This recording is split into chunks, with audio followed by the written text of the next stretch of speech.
pensiez que La Belle et la Bête a été écrit pour montrer que le mérite est toujours récompensé? La version originale du conte vous dit exactement l'inverse. L'histoire va nous apprendre que, dans ce monde, le mérite seul ne gagne jamais. Préparez-vous bien, car nous allons entrer dans une partie si sombre qu'elle a été totalement effacée des versions pour enfants. Dans la dernière vidéo, je vous disais que Belle accepte de coucher avec la bête après avoir subi une forte pression psychologique. Ils se mettent au lit et au grand soulagement de la jeune fille, le monstre s'endort aussitôt. Le matin, Belle se réveille à côté d'un prince qui ressemble à celui de ses rêves. Elle est très émue et elle le couvre de baisers. Dans un conte classique, on devrait s'attendre au réveil du prince avec une morale qui vous dirait que la bonté, la vertu et l'obéissance finissent toujours par triompher. Mais ici, rien ne se passe. Le baiser ne sert à rien. Le prince ne se réveille pas et l'histoire est très loin d'être terminée. La mère du prince arrive au château avec la fée que Belle voyait en rêve. Elle remercie la jeune fille, lui fait des compliments, puis lui demande qui est son père. Belle répond alors qu'elle est la fille d'un marchand. Et d'un coup, la reine se décompose. Elle est sous le choc. Belle n'a pas du tout les origines attendues. C'est une roturière. Elle vient de sauver le prince, elle a montré sa valeur, son courage,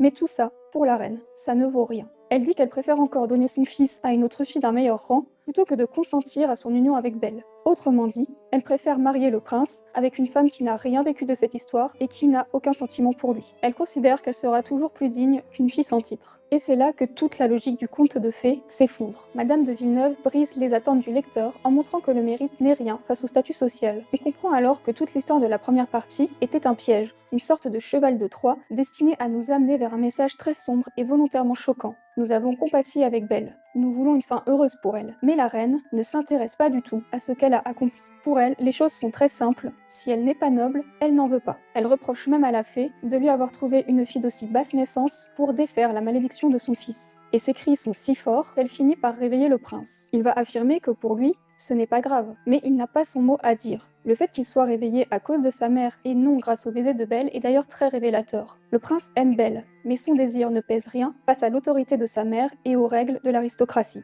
La fée intervient à son tour. Elle reproche d'abord à la reine son étroitesse d'esprit, en lui expliquant que les qualités de Belle auraient dû suffire à compenser son statut social. Puis elle révèle que Belle a en réalité des origines nobles, qu'elle avait volontairement cachées pour observer la réaction de la reine. Et cette révélation seule suffit d'un coup à rendre l'union acceptable aux yeux de la reine, tout en nous montrant que si Belle avait réellement été une fille de marchand, l'histoire aurait pu s'arrêter là, sans aucun mariage possible. D'une certaine manière, à ce moment, la fée sauve la fin du conte. Et donc au final, Belle n'est pas récompensée malgré le système, mais parce qu'elle y appartient depuis le début. Et ce que nous allons apprendre sur ses origines réelles va ouvrir un autre niveau de lecture encore plus dérangeant, qui va nous obliger à reconsidérer le rôle réel de certains personnages, et en particulier celui des fées dans le conte, et ce qu'elles représentent vraiment. Et nous le verrons dans une prochaine vidéo.